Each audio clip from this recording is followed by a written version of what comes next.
తిరుపతి లడ్డూ వెనుక ఉన్న అసలు కథ మీకు తెలుసా?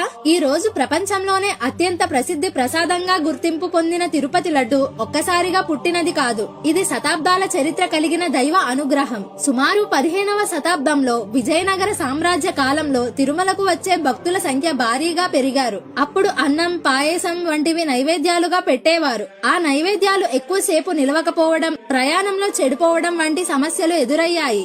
అప్పుడు శ్రీ వైష్ణవ పండితులు, ఆచార్యులు ఒక నిర్ణయం తీసుకున్నారు. నైవేద్యం సాత్వికంగా ఉండాలి, శుద్ధిగా ఉండాలి, శక్తిని అందించాలి, ఎక్కువ రోజులు నిలవాలి అనే ఉద్దేశంతో బెల్లం, నెయ్యి, పప్పులు, యాలకులు వంటి పదార్థాలను కలిపి లడ్డూను ప్రసాదంగా రూపొందించారు. విజయనగర రాజులు, ముఖ్యంగా శ్రీ కృష్ణదేవరాయల కాలంలో ఈ లడ్డూను శ్రీ వెంకటేశ్వర స్వామి యొక్క ప్రత్యేక ప్రసాదంగా స్థిరపరిచారు. అప్పటి నుంచి తయారీ విధానం, వంటశాల నియమాలు, శుద్ధి అన్ని కఠినంగా అమలయ్యాయి. పురాణ విశ్వాసం ప్రకారం లడ్డూ తయారయ్యే ప్రతి క్షణంలో స్వామి అనుగ్రహ శక్తి ప్రసాదంలో ప్రవేశిస్తుందని భావిస్తారు. అందుకే కొంచెం తిన్నా తృప్తి, ఇంటికి తీసుకెళ్లినా పవిత్రత, పంచితే శుభ ఫలితం కలుగుతాయి. ఇది తీపి కాదు, భక్తుల చేతుల్లో స్వామి పెట్టిన అనుగ్రహం. ఈ వీడియో మీకు నచ్చినట్టయితే గోవిందా గోవిందా అని కామెంట్ చేసి